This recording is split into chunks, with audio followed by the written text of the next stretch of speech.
All right, welcome back to another episode of the Pin High Podcast presented by Golficity. This week, we're going to dive into whether Tony Finau actually broke the Puerto Rico curse or not at the Northern Trust, but he did win the first leg of the FedEx Cup playoffs nonetheless. And we're also going to look ahead to the BMW Championship, as you can see crested on my chest right here, at Caves Valley Golf Club in Owings Mills, Maryland. It's the top 70. So we'll get into some betting picks for that. We'll also, just talk about the week going forward. So yeah, let's get into it.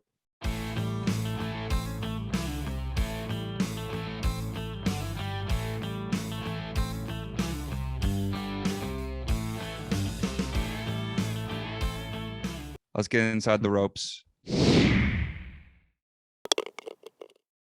Let's start off with Tony Finau.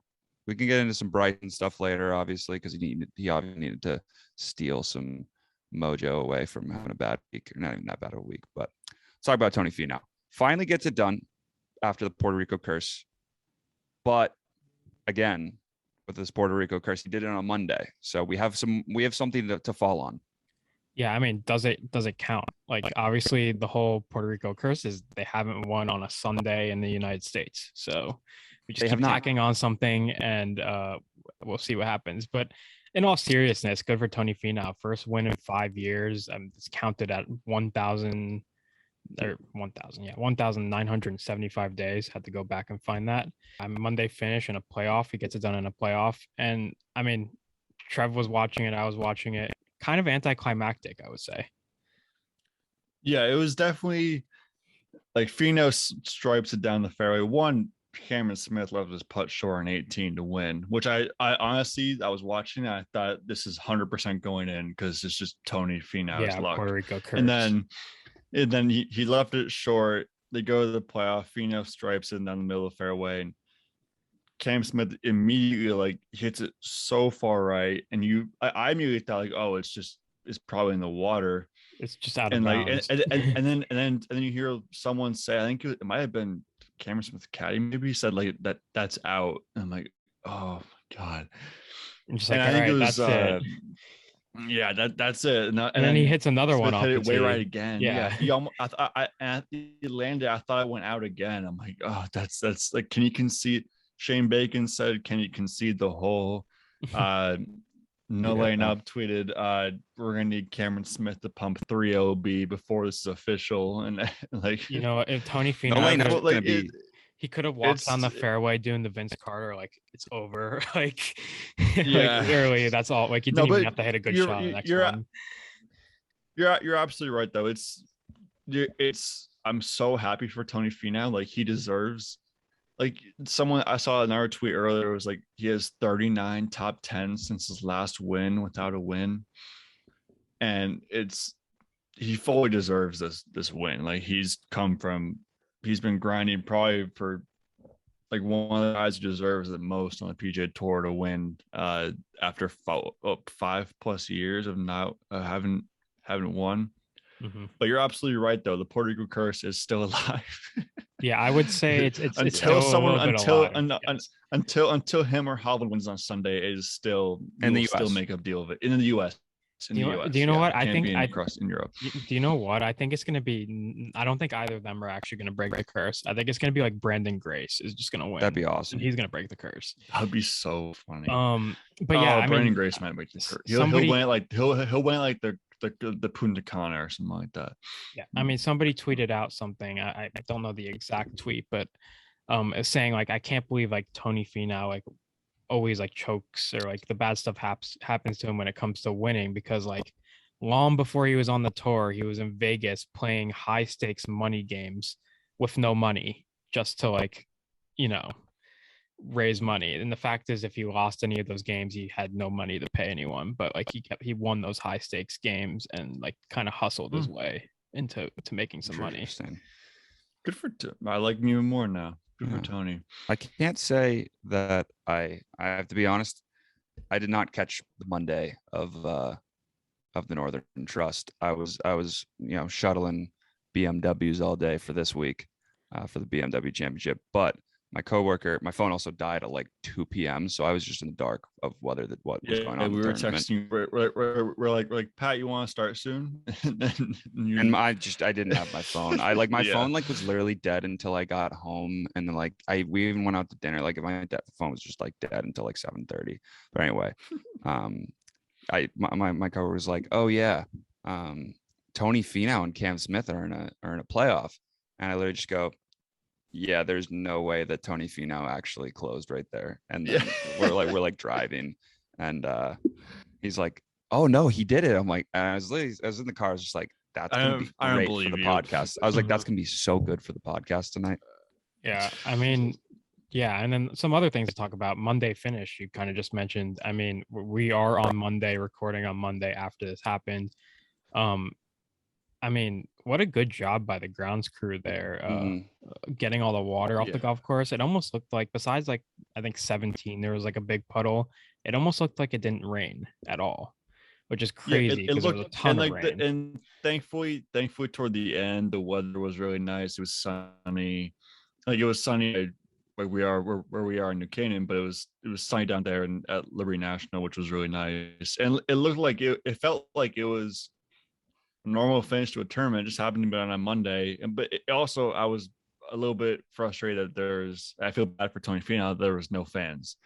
Yeah. Like you would have thought, like I think you would have, for him, you would first win 5 years, you would have liked it to have like come with fans around and everyone cheering, because I think everyone would have been so happy for him and really rooting hard for him at the end of that tournament too. Yeah, there was a lot of like players complaining about cameras more than I've ever like seen before. Maybe because there was like the same amount of like camera people there, but there was no fans, so like the clicks of the cameras really like almost were amplified in a way.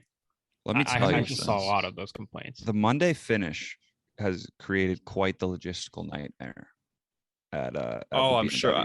I'm sure. Well, and the fact that it was delayed 4 hours to start too. Like it was supposed to go off at 7:30 and it was delayed 4 till 11:30 to start it. Honestly though, it's like that's crazy. I'm not the one that really like it messes with, so like who cares? Like I'm a nobody, but it seemed pretty stressful when it potentially was going to Tuesday as for a finish, because then the Wednesday Pro-Am here would have been also the players' only practice round, so that would have been really inconvenient. I think the whole, I mean, it just being on one, I think the tour would have been smart to make potentially the Saturday, especially because it's the playoffs, make Saturday the 36 holes, just because like you can do it. You can have guys tee off both sides, and you can have guys play 36 holes in a day. People do it in all sorts of events. There's not as many people in the field as in like a US Open qualifier or something like that. But like I feel like that would have made more sense, just because now you have to deal with people or players, especially going straight from Liberty National, getting on planes and going straight to Maryland. Granted, it's not really a far flight. It's just like they're getting less practice time. Actually driving. Logistical nightmare. You're right. I'm sure driving, because I have to, because there's like, so BMW owns all the rights to like the FedEx Cup playoffs. So it says on the side of all the vehicles like official vehicle, and on the bottom it says like BMW Championship, but the ones from the Northern Trust, the guys who are driving from the Northern Trust to here say Northern Trust, and apparently I might have to wait for them to get to their tee times on Thursday and swap those out. So might meet some PGA Tour players. Yeah, maybe. I was doing some interesting work today. I can't go into it, just for professional reasons, but I was given I was delivering some cars to some quite important people in the golf community at their private jets. Let's just say Rory McIlroy is winning the Masters in 2021, 2022. Let's just say that. Yeah. We can go into that in 2022 probably. Yeah. I mean, one more thing I want to mention about the tournament this week. If we did have 36 holes on Saturday, I think Cameron Smith probably would have won. He shot a 60 in round 3, which is kind of crazy, and still lost in a playoff. So how about Rahm? Rahm kind of like not like faltered, but it didn't really seem like he was. I think it was the beginning of the back nine. He was in control, right? And then Finau definitely took it. Rom kind of on the fell. He back. fell apart a little bit. It was a little bit Yeah. of like I would want to say like 2019 John Rahm, where like he was kind of all in his head and mad at himself for bad shots. He did seem. You haven't seen a lot of that this year from him. No, he's been a lot more mature. I feel like on the highlights I did see him a little more frustrated. And yeah, we'll get into it a little bit later, but he was he was voiced his opinion this week about the FedEx Cup playoffs and was a little wasn't made up numbers. So it's made up numbers. Yeah, we'll talk about that later. But now to like the cover story.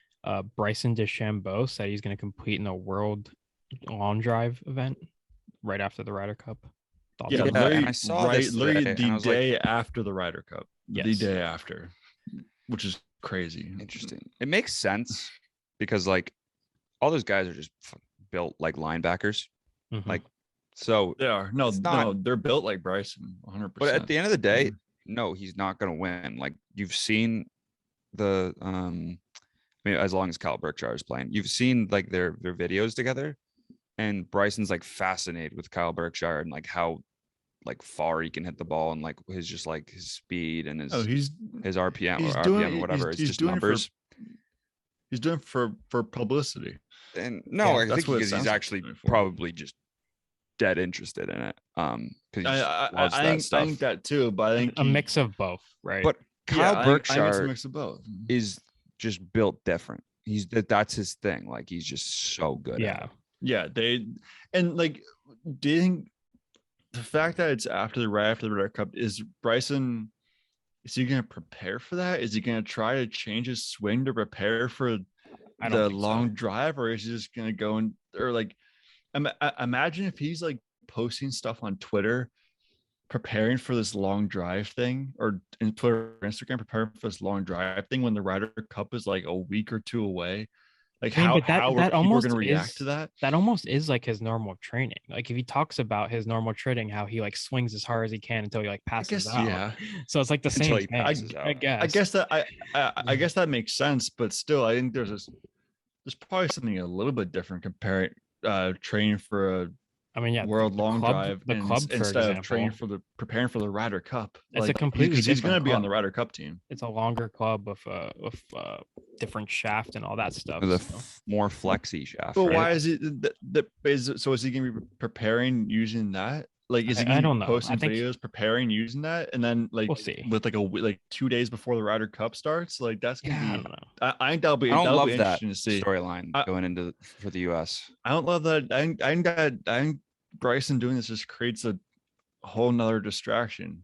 The US team, they're already with Brooks and Bryson and like Patrick Reed, which we can get into that too. Like obviously he's very ill, but like there's so much more drama on the US side than the European side, and Bryson just and it's mostly Bryson just continues to add to it, and like because people are going to criticize this. I mean, aside from that, talking about does he have a chance to win, well, the way I'll put this into perspective is it's like if Kyle Berkshire went to a PGA Tour event and played in a PGA Tour event. This is like Bryson going to the World Long Drive event, and like you see Kyle Berkshire. I don't know if you do. If I do, yeah, I've seen him play. You see his videos of his 18-hole course vlogs. Very fun to watch, but he's not somebody who's just gonna like go out on tour and be awesome. Like he'll still like occasionally shoot like a 77 or something like that, and on tour like he's not awful score. Enough. Yes, he can obviously go like 2, 3, 4 under. But he's not somebody who's going to compete at a PGA Tour event. No disrespect to him, and I don't doubt that he could in the future. Just like right now, like it's that's like what it's like for Bryson. That's a good comparison, Jeek. Mm-hmm. Yeah. So moving on, Trevor mentioned it. Patrick Reed was hospitalized this week with bilateral pneumonia. So obviously he will not be playing in the BMW. We'll see what that has in store for the Ryder Cup. He said he was progressing well, but that just kind of dropped today out of nowhere. Yeah, I didn't even know that until you mentioned it before we were kind of like going over stuff before the podcast. So did he withdraw this past week because he was sick? Was that the no? reason He withdrew with an ankle injury. and then all of a sudden he's Wow. just sick. So I mean, that's crazy that could happen. Yeah, that's not what you want. I mean, and even for Patrick Reed, it's not. We don't want to hear For that, anyone, especially for yeah. the Ryder Cup like as much as we don't like Patrick Reed. I mean, he's so fun to watch and Oh, he entertaining moves in the Ryder needle Cup and 100%. everything like that. Yeah. He does move the needle. 100%. There's nothing more fun. I mean, all sort of respect to Patrick Reed and everything, but like watching him and Victor Hovland and like Carlos Ortiz at the at Pebble at the AT&T this winter. That was like such entertaining golf. Like, even though P. Reed was like just like getting up and down from those ridiculous spots, and you're just like, like I was honestly, don't want him to do well, rooting against him, but like it's almost fun because then you're just like, he's gonna do it though, like he's gonna get this up and down, and then lo and behold he does, and you're like, well, darn. He's like the anti-Spieth, where he's in the sense that like he's like the same player as Spieth, some kind of like they both will get up and down from just crazy spots, but just nobody likes him. But he's like the exact same, like he provides that exact same entertainment value in terms of we'll watch Patrick Reed because we don't like him as much as we love Spieth almost. Yeah, that's which is perfect for the Ryder Cup the correct way, I believe. And tournament. I mean, it sucks for him that it happened this week. He sits at number 26 right now in the standings, which means he's probably, even if he recovered and he was well enough to play in the Tour Championship, he probably won't make it into that. So Patrick Reed is somebody I would have loved to like walk past this week. Like I feel like that's just somebody like one of those guys where you walk past him where like it's one of those guys where you don't like think about them as like a real person, It's like when you walk past like a celebrity, you're like, oh wow, like there's even like when we went to the like one of the events and like we saw Tiger Woods, I thought that was amazing. Like this isn't real. Like Tiger Woods is standing in front of me. I think there's gonna be a whole lot of that for me this week. Yeah, it sounds like I might even be doing based off of some crowd, because most of my work is done. Like I've done like I've gotten ready 170 vehicles in the past like 10 days or whatever. So I might just be doing like crowd control, like following players. Who knows? Hopefully that's like maybe content. That's the dream. Hotel they are in. Oh my God. I guess I probably won't say it. It's probably public knowledge, but I won't say the name. It's in the Baltimore Harbor though, and there's a million hotels in there, so that doesn't narrow it down. And it is so sick. There's like cobblestone all around, like it's like a cool like street with a bunch of bars and restaurants, and the hotel like literally like you can't get like there's a Four Seasons on like the same street, and it still makes that look like blows out of the water. It blows that out of the water. It's insane. Jeez. It is so cool. And then of course we're like, I'm sure that's not what BMWs. I'm sure that's not what the PGA Tour life is like every week though. No, it's not. Not at all. That's a FedEx Cup too. Like I wonder if like, I guess there's a FedEx Cup playoffs, but like, yeah, you gotta be loving it if you're a guy like who's just kind of scraping around every tour, like kind of like myself. Cameron Tringale, I mean, like people thought I was a player today, so yeah. So you're grinding out there, and you're not even staying in the players' hotel. You could volunteer to take Patrick Reed's spot this week. I mean, there's an open spot in the field. Yeah, that's true. I kid you not. I have done probably around 15 to 16, 17 hours of driving in the past 2 days within a 20-mile radius, going back and forth. Like it's just I'm just mind-numbingly driving around. Just I've run out of music to play. I've listened to every song a million times, but I can't complain. It's pretty awesome being around. You listen to, I heard the Pin High podcast is a great podcast to listen to. Yeah, it's pretty good if you're driving around. Yeah. But I can't complain. It's great being around a PGA Tour event. Tomorrow's the first practice round.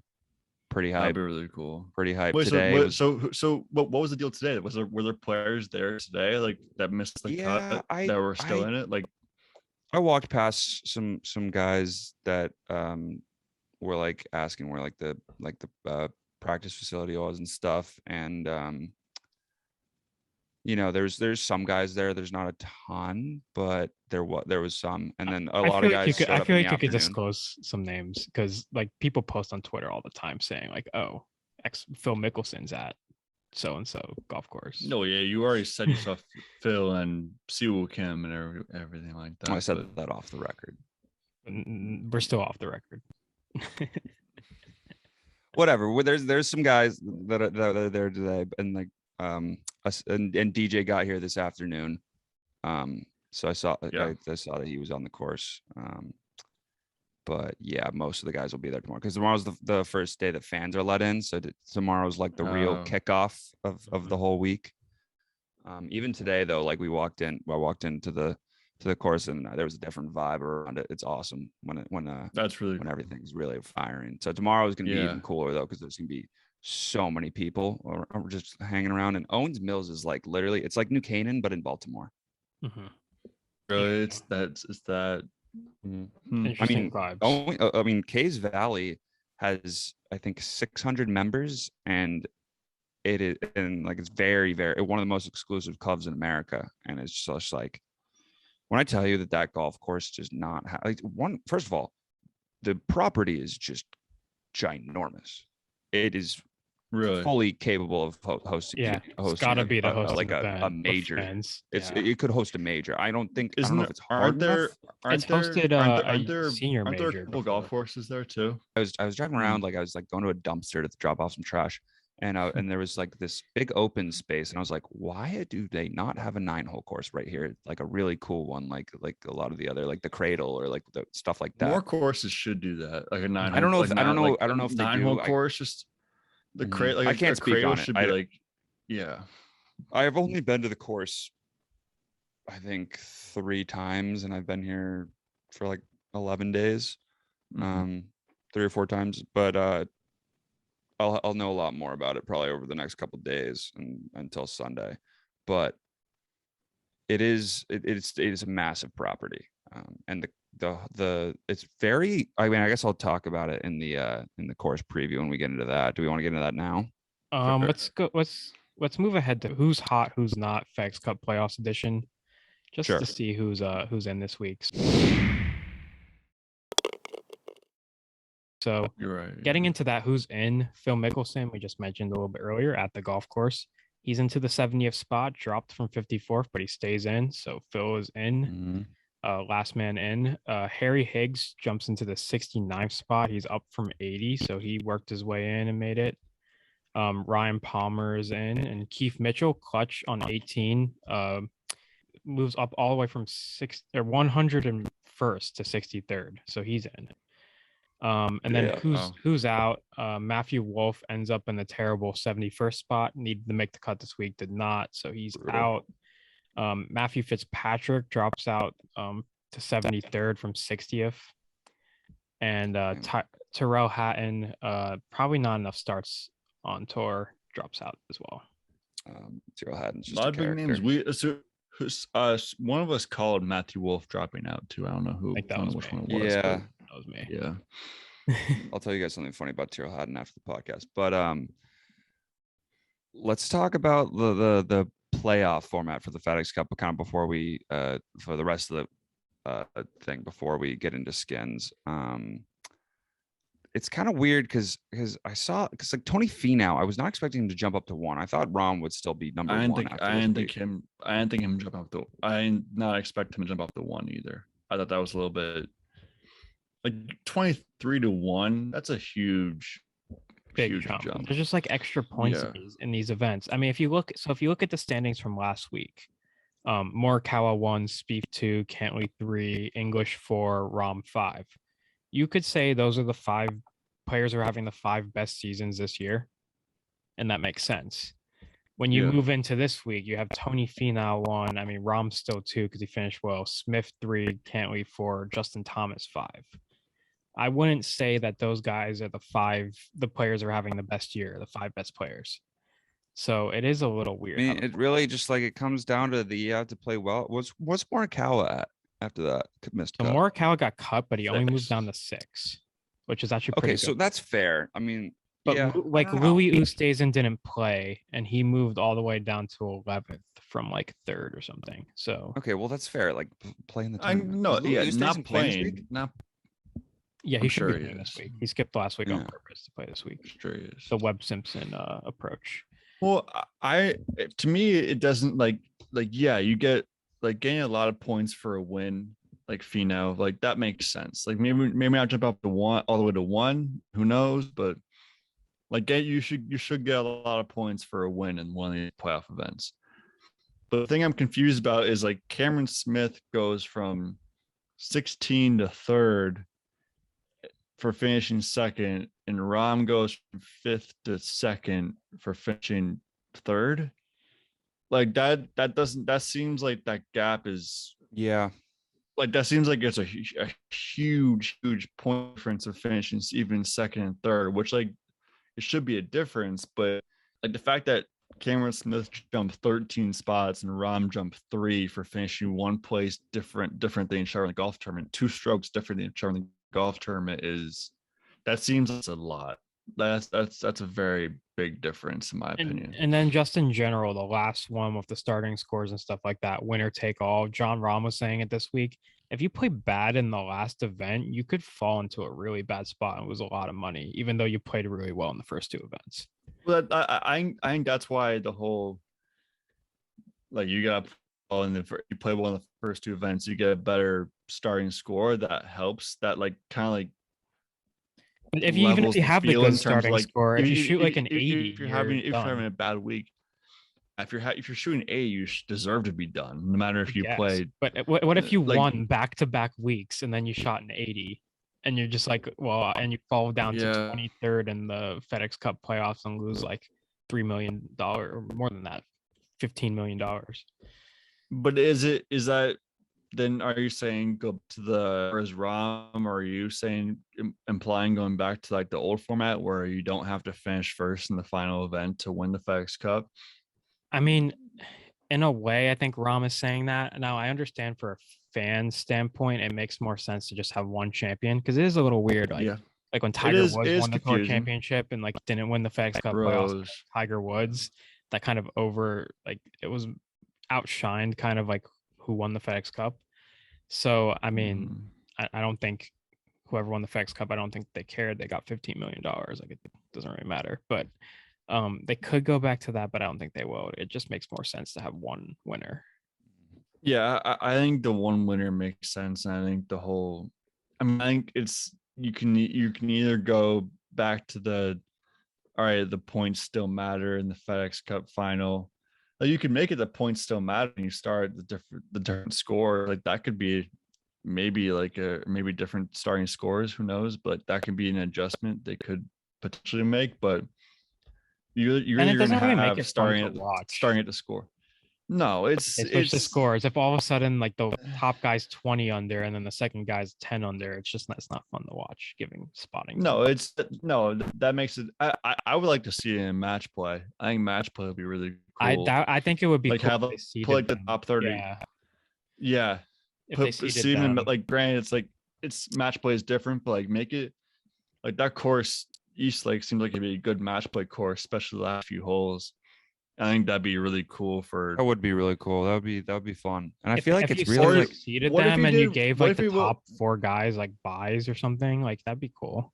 Or even like what if he did like the advantage in terms of strokes? Like this could be kind of complicated and probably wasn't. I mean, it already is complicated. So yeah, like you can do the advantage in terms of strokes. And then you have like a cut of like to like the final like 8 guys, and then have them play match play for the final spots in the week or something like that.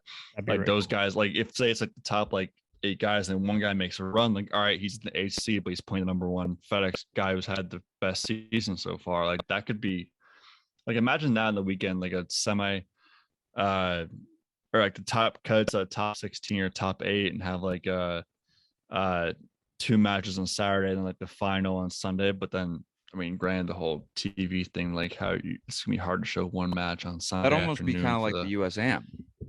It would be kind of like the USM, but I mean, that'd be cool. I'd like that, but like, I don't think I would love the match play. No, they No. won't do that.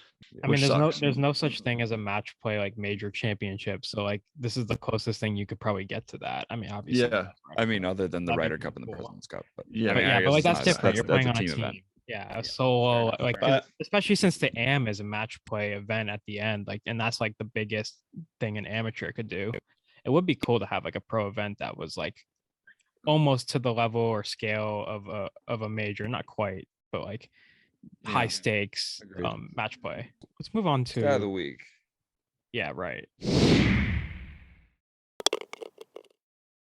Stat of the week. I mean, I think everybody saw this stat, but Jordan Spieth is the only player in the last 20 years to have made consecutive eagles and consecutive triple bogeys in the same tournament. He had a That was a very Jordan. bipolar week. Yeah. That's the most Jordan Spieth week of all I time. mean, I think he had He was 3 1 rounds. over, and then he was like 9 under, and then today he was 8 over. Like, He had 3 rounds over par and a 62. So, Yep.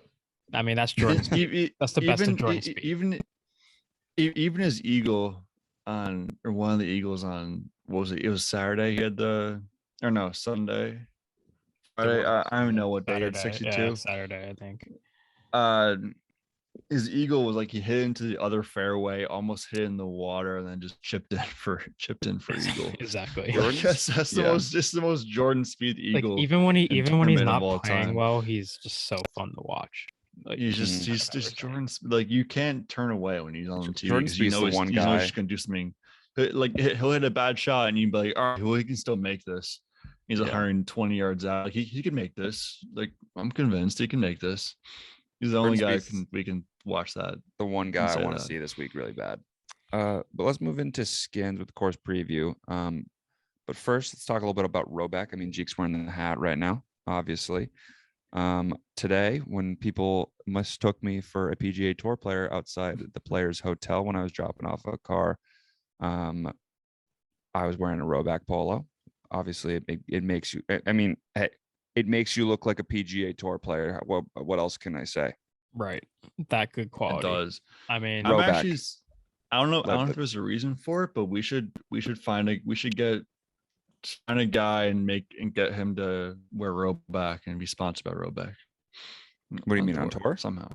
Wesley Bryan. Is because Wesley Bryan is he Roback? Mhm. yeah, Oh, I know that. Okay, I was say I don't know anyone who's sponsored by Roback. Roback's very big in the But we should YouTube get someone. community. So like Yeah, Brian Bros Golf just went all in on Roback. So Wesley Bryan. yeah, Roback which Golf. makes a lot of sense. But Which, yeah, their whatever stuff makes you look like a pro. If you want to get some Roback 15% off, click the link in our bio or in the description on YouTube, and you could get some Roback. Yep, you just something add it to your cart Yeah. from the link, and it'll automatically give it you 15% off. There's no promo code. It's just you click the link and you're in. So yeah, let's talk about the course this week, Caves Valley Golf Club. I'm going to talk about it this week since I'm here and I'll be at that tournament tournament working like from on like course correspondent. Yeah, I'll be there from like 5 a.m. to like 7 p.m. every day. So that'll be fun. I mean, it's par 72, 7,500 yards pretty much, just a little bit over. And I haven't been like completely around like the whole entire course. The front nine's like very far. It goes like way out. So I have not been out there. But what I can say is that 16, 17, 18 is a very cool finish. 17 is like a downhill par 3 over some water. I've sent you guys a picture. It's a very pristine looking shot when you're around the green. And then 18 is a very cool uphill par 4. And they actually have the grandstands like looking over it in a way where like you'll be able to see the ball flight so well, and it's unlike any other viewing experience I've actually ever been like seen at a golf tournament. I mean, I haven't seen anybody hit the ball obviously yet from it, but I can tell that it's gonna be very, very cool, especially if someone hit like a stinger or something off the tee. And another thing I wanted to highlight was, I am not going to lie, I don't know the specific hole number, but there is a short par 4 where you can either lay up left with an iron, or you can drive it over water to the green, and it's from, I don't know how far it is, but I drive past it every day. I'm like, that's gonna be a fun hole to watch because Not the second hole, is it? So the second No, it hole can't be the second I'm hole. looking at here, the second hole is 365 yards, but to carry the water, it's only about 300. I guarantee it's not the second hole. It's towards the end. Maybe it could be 15, but I'm not sure.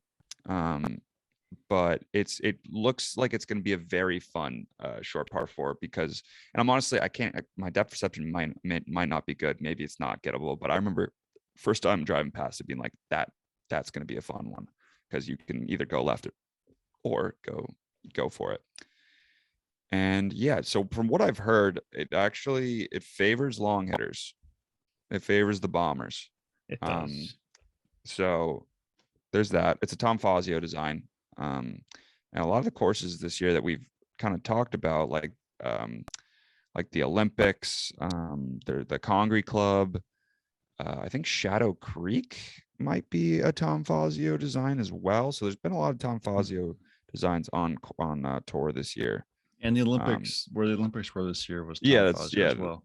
That was also Tom Fazio. Punta Cana and the Wells Fargo are both Tom Fazio design. Yeah, Quail Hollow also Tom Fazio. Yeah. So honestly, I might just get right into my winner on that hand. And I'm going with JT.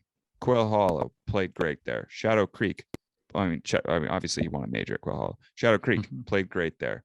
He played really well in the Olympics, actually. I know the first round, like he didn't, he shot he shot like 18 pars. But overall, he's played really well at Fazio courses. He's not somebody who's not going to benefit from being like a longer hitter. Like he can hit the ball far. And I think he's just in good form right now in general. I think like he's gone through some weird patches this year where he hasn't been great, but I think he's on the up and up. And that's who I'm going for my winner this year with this week. And I don't know I don't know what his odds are because the odds aren't out yet because it's Monday night and doesn't matter. Trust to start, but doesn't matter. Or just to finish, but whatever. Anyway, and for my best bet, the odds aren't out, so we're just going with somebody outside the top 30 going into this week to finish in the top 20. And I'm going with Keith Mitchell to keep the momentum going. I think he had a pretty good week. Again, he's somebody who can bomb the ball. He's a big hitter. He's up there in driving distance, and I like him to finish top 20 this week. You can honestly probably get some good value on that too. Yeah, I like that. Also to say, there's 2 skins on the line this week. Pat's Connor's top 40, never in doubt. And we did see a playoff this week. Hail Mary playoff bet because I couldn't find a bet last week. We did go into a playoff, so that bet did hit. I was hoping to win on that one because it was like 3-1 or something, and I had minus 150 to deal with, but whatever. That being said, I'm gonna go with my winner, Victor Hovland. I mean, Tony won last week, so why can't Victor win this week? Maybe the Puerto Rico as long as there's a Monday finish. Yeah, maybe the Puerto Rico curse is over, and Tony officially broke it. But I mean, he ended up T43. I don't know if you guys saw, he broke his putter like pretty early in the round. Was using his wedge for most of the round, and it just kind of got away from him because you know what? He was using his wedge, and he's not a great wedge player. Also, so I mean, you could put that in. So it is pretty true. It is a good point. But yeah, kind of unfortunate to end up in the T43, but he is a pretty long hitter. He's 6th in strokes gained off the tee. He's 18th in strokes gained approach. Very good ball striker. When in doubt, pick ball striker. If you discount the withdrawal from the US Open where he got like the sand in his eye, he's made 10 straight cuts besides that. So he is on pretty good form. And like I said, Tony won last week, so why not Victor this week? And then my top 20 is going to be Paul Casey, top 20, great ball striker. Hits the ball further than you would think. Pretty strong guy. He kind of surprised me to see him outside of the top 30, actually. So I mean, he's one of the bigger names outside of the top 30, definitely. So figured I'd go with him. Yeah, I like that. I like the Hovland pick. Rico curse could be over. I mean, we could also have some Tony people's Finau minds. back-to-back Some weeks. people's minds. Like that would happen. That would Tony be Finau like went almost 2,000 days without winning, and then he just wins back. That has to be Wouldn't the way surprise to me. end the curse officially. Like that would be the most Puerto Rico curse. Like that'd be the best way possible if he won back-to-back weeks. Yeah, I mean, we're gonna clip this if he wins again. So yeah. So my winner, I'll go with my boy Xander. Played well this past week. Kind of like snuck up on people. Finished, what was it, T16 or something like that? It was T16 after, and obviously he won the Olympic men's golf competition at Tom Fazio course. He finished T2 at Shadow Creek, Tom Fazio course. And he doesn't miss cuts. He missed the cut at the PGA. That's the last one before that was the Players. Like he always plays well in the big events. Got cut at the PGA We know him, we love Players. him. I mean, yeah, he did get cut at the PGA and the Players. So maybe Yeah, all right, yeah. I realize. No, but he usually plays very well in the big he events. usually plays very well and hasn't. And when he does make the cut, he plays very, very well. So I expect him to. He's a solid driver of the golf ball, great approach player, solid all around game. I'm expecting him to play great this week, and he's gonna make the cut. Just saying, because everyone makes the cut. And a best bet, Pat went to the Bombers Paradise maybe this week, so I'm gonna go Cameron Champ top 20. Kind of hot and cold all year, but he has kind of turned the corner a little bit. Finished T11, then is obviously at John Deere. Obviously won at 3M Open, T31, T27 the past 2 weeks as well, or past 2 tournaments as well. So like him, if he can clear some of the bunkers, get some easy approach, and all he needs is the putter to get hot for a couple of days, and he's top 20 if it's 70-man field. So if he has a good putting, I like him this week. Yeah, all I need is the putter to get hot. That's all I need. It's just 1 or 2 days. Shoot like 62. Yeah, he's probably top 20. So let's get into the first round leader. I just put this one in here. I really like Dustin Johnson to play well this week, and I think Dustin Johnson will be the first round leader. I mean, just by talking about this course, it feels like a course that could fit his game pretty well. And I could definitely see him coming out and shooting a low score in the first round. So we're gonna go with that. I think it could definitely be a good week for DJ. And if we're just talking about guys we like for a second, DJ's one of them. I mean, obviously, like we said, guys who hit the ball far. And he did have a kind of a bad break this week. I mean, on Thursday, his driver cracked before the round. He didn't have another one, so he just put in a more like he had like a stronger 3-wood in the bag, or just like as a backup, and he put that in the bag. But it's kind of hard to. He actually ended up, I think, shooting a better score on Thursday than he did Friday without the driver, which is kind of funny. But it's not an incredibly similar course. So I don't think you can put too much value into that. And also DJ is a friend of the brand BMW. So maybe he'll play well this week. I mean, he played well in the BMW Championship last year. Not that it was, the same course, but yeah. I mean, yeah, another guy that I think might play well this week that people might be sleeping on a little bit is Harris English. He won a couple times this year. He's right up in there in the FedEx Cup standings. I believe he's at 8 right now. So I don't know why. I just think this course could fit him pretty well. He's not a short hitter. He's not super long hitter, but he's in the top 100. He's decent length, I guess, around 300 yards. He's a very another good BMW guy. Another BMW guy. I think Brooks Koepka could be could be really good this week. Yeah, I mean, speaking of we're looking at the Brooksy, type of players. Yeah, the speaking of Brooksy, Bryson. I think Bryson could play well this week. Yes, because like the rough apparently like they try to grow it on stuff, but like that doesn't really always work, like on these kinds of events.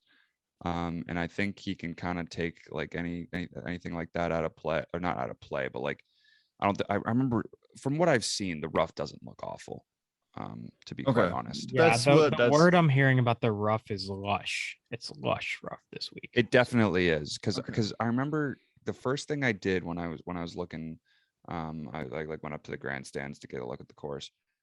The first thing I did was like look at the rough, and I was like, it really just it doesn't look bad. So you could be right. I mean, this could be a big week for Bryson if he can control the driver in any sort of way and just like rip it.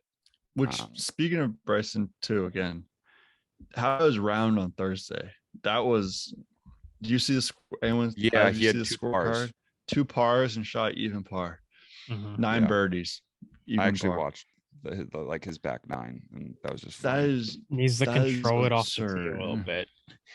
Because like when he controls it off the tee, obviously he's making birdies, but when he doesn't, there's bogeys and double bogeys in there. So is there anybody who we think could just really rise up a ton this week from like, I don't know, like the 50 to 70 range? I mean, I'm gonna go obviously higher Webb than Simpson, that. I'm gonna go a little bit higher than that. You said Keith Mitchell.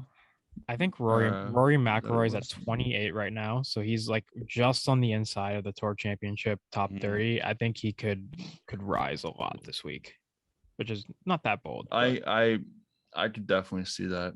I can definitely see that happening. I'm gonna go Sebastian Munoz potentially. There's always a guy down here that makes a move. Always. I mean, Mackenzie Hughes has played well all year, so he could make a big. I also, I like Mackenzie Hughes.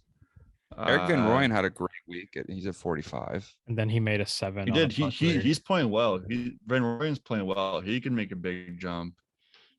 Again, you made a big jump last week. You make another big jump. Alex Noren went from 91 to 43 last week. Yeah. So I think a guy who drop out. I'll go with Patrick Reed. I think will probably drop out. Yeah, that's unfortunately. I think Stuart Sink might have a bad. That's the guy I was looking at too. He's number 19 right now, so he might not drop all the way out, but like this course doesn't really fit him that well. Yeah. Give me Billy Horschel. I don't think he plays too high. I think he'll drop. I think Kevin Na's gonna have a good week. I think he's gonna continue this kind of good stretch of good golf. Yeah, he kind of goes against the mold of like the guys that fit this course. It sounds like, but I can see him kind of grinding around and still staying in the top 30 for next week in the Tour Championship. Yeah. Anyway, let's get into the clubhouse for the end of the week. Is there anything we specifically want to go over? I will say we have the Met Open is this week. Oh, Peter Ballow's playing. Okay. My guy Corey Birch also playing out at Hudson National. Corey Birch is the guy that's boys with Will, right? Yeah. Gotcha. Silver Spring. They're playing at Hudson. Last summer. Player. Dude, they should host a tournament. They should put a Northern Trust at Hudson. I think I'm gonna. I just texted Corey, asked him if he wanted to play tomorrow, and he said I'm at the Met Open. And I said, oh yeah, of course. And then I'm gonna try to go out and watch one of those days. I'm telling you, like. Pete Ballow's on a heater this year too, in all those tournaments. Oh, he is 100%. He's probably the favorite probably the odds-on favorite to win. Maybe who knows? Yeah. But yeah, so I might go try to check that out. I'll put some pictures up on the story and everything like that because that place is unbelievable. Yeah, every time I go see it and play, and it's unbelievable. I'll try to get some pics for the story this weekend. I mean, I'm not going to be on my phone too much, and the service probably won't even be that good. But yeah, I'll see what I can do. I'll hopefully try to get a good story out of the weekend that I can tell on the podcast. But yeah, other than that, next week's East Lake, then we have a week off, and then we have a couple weeks off.